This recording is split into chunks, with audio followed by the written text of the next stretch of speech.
नमस्कार साथियों, स्वागत करता हूं आपके अपने YouTube चैनल अनमोल क्लासेस पर। चलिए आज हम चर्चा करेंगे भारत के राष्ट्रपति से संबंधित परीक्षा में पूछे जाने वाले अति महत्वपूर्ण प्रश्नों के बारे में। क्वेश्चन शुरू करने से पहले हम जानेंगे भारत के राष्ट्रपति के बारे में। भारत का राष्ट्रपति को अनुच्छेद 52 में दर्शाया गया है कि भारत का राष्ट्रपति होगा। यह भारत की कार्यपालिका का संवैधानिक प्रमुख होता है। राष्ट्रपति के पद का कार्यकाल 5 वर्ष होता है। वह भारत के प्रथम नागरिक होते हैं। वह भारतीय संसद का अभिन्न अंग होते हैं। वह भारत के उपराष्ट्रपति को अपना इस्तीफा सौंप सकते हैं। भारत के प्रथम राष्ट्रपति डॉक्टर राजेंद्र प्रसाद थे, जिनका सबसे लंबा कार्यकाल रहा है। वर्तमान राष्ट्रपति द्रौपदी मुर्मू जी हैं, जो भारत की पहली आदिवासी महिला राष्ट्रपति बनी हैं। अब देखेंगे राष्ट्रपति बनने की योग्यताओं के बारे में। वह एक भारतीय नागरिक होना चाहिए। उसकी उम्र कम से कम 35 वर्ष होनी चाहिए। उसे लोकसभा के सदस्य के रूप में चुने जाने वाली सभी शर्तों को पूरा करना चाहिए। उसे केंद्र सरकार, राज्य सरकार या किसी सार्वजनिक प्राधिकरण के अधीन लाभ का कोई पद नहीं रखना चाहिए। अब शुरू करते हैं राष्ट्रपति से संबंधित प्रश्न। पहला प्रश्न है, भारत के प्रथम राष्ट्रपति कौन थे? सही जवाब डॉक्टर राजेंद्र प्रसाद। दूसरा प्रश्न, भारत के प्रथम महिला राष्ट्रपति कौन थी? सही जवाब प्रतिभा देवी सिंह पाटिल। इन्होंने 30 बार मृत्युदंड की सजा को उम्र कैद में परिवर्तित करने का काम किया था। तीसरा प्रश्न, भारत के राष्ट्रपति बनने के लिए कम से कम कितनी उम्र होनी चाहिए? सही जवाब 35 साल। चौथा प्रश्न, भारत के राष्ट्रपति की एक महीने की सैलरी कितनी होती है? सही जवाब 5 लाख रुपए। पांचवा प्रश्न, भारत में कार्यपालिका का अध्यक्ष कौन होता है? राष्ट्रपति होता है। अगला प्रश्न, संघ की कार्यपालिका शक्ति निहित है। संघ की कार्यपालिका शक्ति राष्ट्रपति में निहित है। अगला प्रश्न, भारत का राष्ट्रपति राज्य का प्रधान होता है। अगला प्रश्न, भारतीय संविधान के अनुसार देश का प्रमुख नागरिक कौन होता है? तो राष्ट्रपति भारतीय संविधान के अनुसार देश का प्रमुख नागरिक होता है। अगला प्रश्न, भारतीय संविधान के अनुसार देश की तीनों सीमाओं का प्रमुख सुप्रीम कमांडर कौन होता है? तो राष्ट्रपति होता है। अगला प्रश्न, भारत का राष्ट्रपति होता है तो राज्य का संवैधानिक अध्यक्ष होता है। अगला प्रश्न, भारत में सबसे कम उम्र के प्रधानमंत्री कौन बने थे? सही जवाब राजीव गांधी। इस प्रश्न में भारत के सबसे कम उम्र के प्रधानमंत्री पूछा है। राजीव गांधी थे, जो 40 साल की उम्र में प्रधानमंत्री पद की शपथ पर ली थी। अगला प्रश्न, भारतीय सशस्त्र सेनाओं का सर्वोच्च कमांडर कौन होता है? सही जवाब राष्ट्रपति होता है। एक व्यक्ति राष्ट्रपति पद के लिए अधिकतम कितनी बार इलेक्ट हो सकता है, अर्थात कितनी बार चुनाव लड़ सकता है? तो इसकी कोई सीमा नहीं है। अगला प्रश्न, राष्ट्रपति का निर्वाचन किस प्रकार होता है? तो राष्ट्रपति का निर्वाचन अप्रत्यक्ष रूप से होता है। अगला प्रश्न, राष्ट्रपति पद निर्वाचन हेतु कौन सी पद्धति अपनाई जाती है? समानुपातिक प्रतिनिधित्व एकल संक्रमणीय मत पद्धति अपनाई जाती है। अगला प्रश्न, राष्ट्रपति पद चुनाव संबंधी विवादों का किस निर्देशित किया जाता है? तो राष्ट्रपति के चुनाव में जो विवाद उत्पन्न होते हैं उसको उच्चतम न्यायालय में निर्देशित किया जाता है। अगला प्रश्न, भारत के चौथे राष्ट्रपति कौन थे?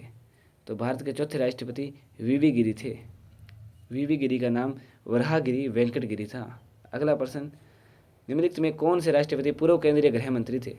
तो ज्ञानी जैल सिंह पूर्व केंद्रीय गृह मंत्री रहे थे। ज्ञानी जैल सिंह पहले सिख राष्ट्रपति भी थे। निम्नलिखित में से कौन भारत के राष्ट्रपति निर्वाचित होने से पूर्व उपराष्ट्रपति थे?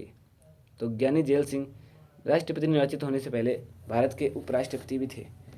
और अगर पूछा जाए पॉकेट विंडो का इस्तेमाल करने वाले एकमात्र राष्ट्रपति कौन है, तो इसका सही जवाब ज्ञानी जैल सिंह। इन्होंने भारतीय डाक संशोधन विधेयक के खिलाफ पॉकेट विंडो का इस्तेमाल किया था। अगला प्रश्न, कौन राष्ट्रपति चुने जाने वाले प्रथम गैर कांग्रेसी उम्मीदवार थे? तो वीवी गिरी प्रथम गैर कांग्रेसी उम्मीदवार थे जो राष्ट्रपति चुने गए थे। वीवी गिरी, वराहगिरी, वेंकट गिरी। अगला प्रश्न, निम्नलिखित में से कौन भारत का राष्ट्रपति नहीं रहा है? तो सर्वपल्ली राधाकृष्णन भारत के दूसरे प्रधानमंत्री, ज्ञानी जैल सिंह और जाकिर हुसैन तीनों ही भारत के राष्ट्रपति रहे हैं, परंतु सी राजागोपालाचारी ये भारत के राष्ट्रपति नहीं रहे हैं। अगला प्रश्न, भारत में किसके चुनाव में अनुपातिक प्रतिनिधित्व प्रणाली अपनाई जाती है? तो राष्ट्रपति के चुनाव में अनुपातिक प्रतिनिधित्व चुनाव प्रणाली अपनाई जाती है। अगला प्रश्न, राष्ट्रपति पद के उम्मीदवारों को चुनाव प्रचार हेतु कितना समय मिलता है? तो राष्ट्रपति पद के चुनाव के लिए सिर्फ 2 सप्ताह का समय दिया जाता है।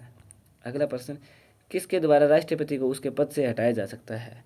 तो राष्ट्रपति को संसद द्वारा एकमात्र एक ही उद्देश्य से हटाया जा सकता है जब राष्ट्रपति संविधान का अतिक्रमण कर ले। अगला प्रश्न, संविधान के उल्लंघन के लिए राष्ट्रपति के विरुद्ध अभियोग कार्रवाई किस में शुरू की जा सकती है? तो राज्यसभा और लोकसभा दोनों में से संसद के किसी भी सदन में की जा सकती है। अगला प्रश्न, राष्ट्रपति पर महाभियोग किस आधार पर लगाया जा सकता है? तो एकमात्र कारण संविधान के अतिक्रमण करने पर। अगला प्रश्न, राष्ट्रपति पर महाभियोग की प्रक्रिया किस देश के संविधान से ली गई है? तो सही जवाब अमेरिका के संविधान से ली गई है। अगला प्रश्न, भारतीय राष्ट्रपति को किस परिस्थिति में अपने पद से त्यागपत्र देना पड़ता है? तो महाभियोग लगने पर राष्ट्रपति को त्यागपत्र देना पड़ता है। अगला प्रश्न, कार्यकाल पूर्ण होने से पहले राष्ट्रपति को कौन उसके पद से हटा सकता है? संसद द्वारा महाभियोग लगाकर उसके पद से हटाया जा सकता है। अगला प्रश्न, राष्ट्रपति को कौन पद और गोपनीयता का शपथ दिलाता है? तो राष्ट्रपति को भारत का मुख्य न्यायाधीश पद और गोपनीयता का शपथ दिलाता है। अगला प्रश्न, राष्ट्रपति संविधान के किस अनुच्छेद के तहत भारत के मुख्य न्यायाधीश के समक्ष शपथ ग्रहण करता है? तो अनुच्छेद 60 के तहत राष्ट्रपति मुख्य न्यायाधीश के समक्ष शपथ ग्रहण करता है। अगला प्रश्न, यदि राष्ट्रपति त्यागपत्र देना चाहे तो वह अपना त्यागपत्र किसे संबोधित करेगा? तो उपराष्ट्रपति को अपना त्यागपत्र संबोधित करेगा। अगला प्रश्न, राष्ट्रपति के त्यागपत्र की सूचना उपराष्ट्रपति किसको देता है? तो लोकसभा अध्यक्ष को देता है। निम्नलिखित में से कौन 2 बार लगातार राष्ट्रपति बने हैं? तो राजेंद्र प्रसाद लगातार 2 बार राष्ट्रपति बने हैं और इनका कार्यकाल सबसे लंबा कार्यकाल था। अगला प्रश्न, भारतीय संविधान का कौन सा अनुच्छेद राष्ट्रपति पद के लिए पुनर्निर्वाचन की योग्यताएं निर्धारित करता है? तो अनुच्छेद 57। अगला प्रश्न, जनता पार्टी के शासन के दौरान भारत के राष्ट्रपति कौन थे? नीलम संजीव रेड्डी थे। अगला प्रश्न, निम्नलिखित में से किस राष्ट्रपति की मृत्यु कार्यकाल पूरा होने से पहले हो गई थी? तो जाकिर हुसैन, जो कि पहले मुस्लिम राष्ट्रपति थे, इनकी मृत्यु कार्यकाल पूरा होने से पहले हो गई थी। निम्नलिखित में से किस पद की नियुक्ति राष्ट्रपति नहीं कर सकता? तो उपराष्ट्रपति की नियुक्ति राष्ट्रपति नहीं कर सकता। अगला प्रश्न, निम्नलिखित में से किसकी नियुक्ति राष्ट्रपति करता है? तो भारत का महान्यायवादी, नियंत्रक, महालेखन प्रशिक्षक, एक राज्य का राज्यपाल, इन सभी की नियुक्ति राष्ट्रपति द्वारा की जाती है। अगला प्रश्न, केंद्रीय मंत्रिमंडल के मंत्रियों की नियुक्ति कौन करता है? तो केंद्रीय मंत्रिमंडल के मंत्रियों की नियुक्ति प्रधानमंत्री की सलाह पर राष्ट्रपति करता है। अगला प्रश्न, राष्ट्रपति द्वारा संसद के दोनों सदनों के लिए कुल कितने सदस्यों को नामांकित किया जाता है? तो 14, 12 लोकसभा में और 2 राज्यसभा में। निम्नलिखित में से कौन सा अधिकार राष्ट्रपति को प्राप्त नहीं है? तो न्यायालय के न्यायाधीश को हटाने का अधिकार राष्ट्रपति के पास नहीं है। वित्त बिल के लिए किसकी स्वीकृति आवश्यक है? तो वित्त बिल के लिए राष्ट्रपति की स्वीकृति आवश्यक है। अगला प्रश्न, किसी भी व्यक्ति की फांसी को सजा को बदलने या कम करने का अधिकार किसे दिया गया है? तो राष्ट्रपति को दिया गया है।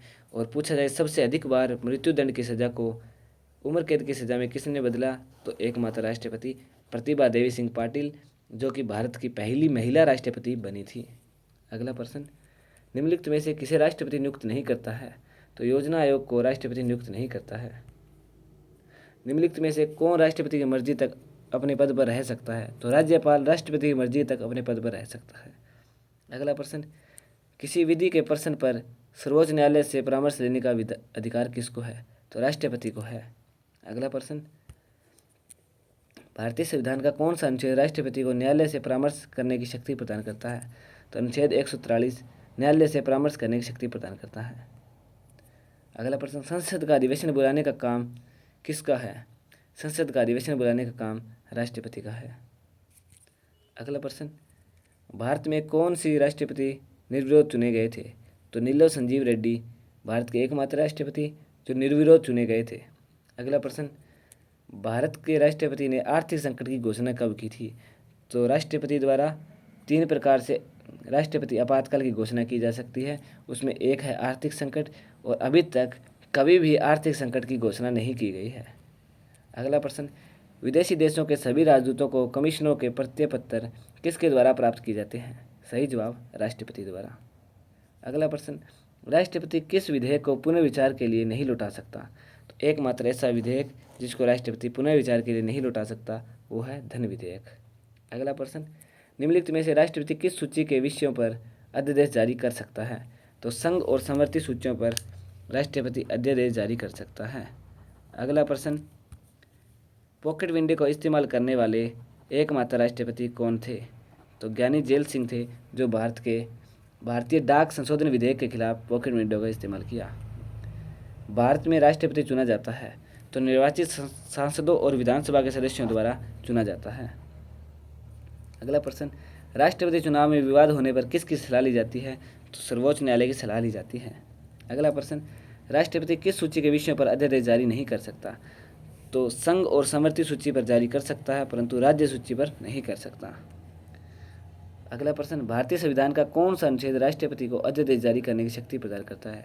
तो अनुच्छेद 123 अध्यादेश जारी करने की शक्ति राष्ट्रपति को प्रदान करता है। अगला प्रश्न, भारत के राष्ट्रपति के पास कौन सी वीटो शक्ति है? तो पूर्ण निषेध, निलंबित निषेध, पॉकेट निषेध, ये सभी भारत के राष्ट्रपति के पास शक्तियाँ हैं। अगला प्रश्न, राष्ट्रपति को लोकसभा में किन 2 सदस्यों के मनोनीत करने का अधिकार है? तो राष्ट्रपति को लोकसभा में एंग्लो इंडियंस को मनोनीत करने का अधिकार है। अगला प्रश्न, भारत का राष्ट्रपति किसका एक अभिन्न अंग है? तो भारत का राष्ट्रपति संसद का एक अभिन्न अंग है। अगला प्रश्न, भारत सरकार का संवैधानिक अध्यक्ष कौन होता है? तो भारत सरकार का संवैधानिक अध्यक्ष राष्ट्रपति होता है। अगला प्रश्न, डॉक्टर राजेंद्र प्रसाद का चुनाव किया गया था? तो डॉक्टर राजेंद्र प्रसाद का चुनाव संविधान सभा द्वारा किया गया था और ये संविधान सभा के स्थायी अध्यक्ष थे। अगला प्रश्न, निम्नलिखित में से कौन भारत के राष्ट्रपति के चुनाव में भाग नहीं लेता है? तो राज्यसभा, लोकसभा, विधानसभा सब भाग लेते हैं, परंतु विधान परिषद राष्ट्रपति के चुनाव में भाग नहीं लेता है। अगला प्रश्न, इनमें से भारत के पहले सिख राष्ट्रपति कौन थे? तो सही जवाब ज्ञानी जेल सिंह।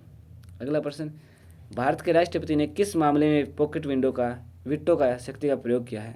तो भारतीय डाकघर संशोधन विधेयक 1982 में से 1987 तक भारत के राष्ट्रपति ज्ञानी जेल सिंह ने भारतीय डाकघर संशोधन विधेयक को कानून बनाने से रोकने के लिए एक पॉकेट विंडो का इस्तेमाल किया था। अगला प्रश्न, भारत की पहली महिला आदिवासी राष्ट्रपति कौन है? तो सही जवाब द्रौपदी मुर्मू। साथियों, आगे भी महत्वपूर्ण प्रश्नों की सीरीज को देखने के लिए चैनल को सब्सक्राइब कीजिए और बेल आइकन को प्रेस कीजिए ताकि आने वाली वीडियो की नोटिफिकेशन मिलती रहे। अगर आपको वीडियो की PDF चाहिए तो डिस्क्रिप्शन में दिए गए व्हाट्सएप नंबर पर मैसेज कर सकते हैं, आपको PDF मिल जाएगी। जय हिंद।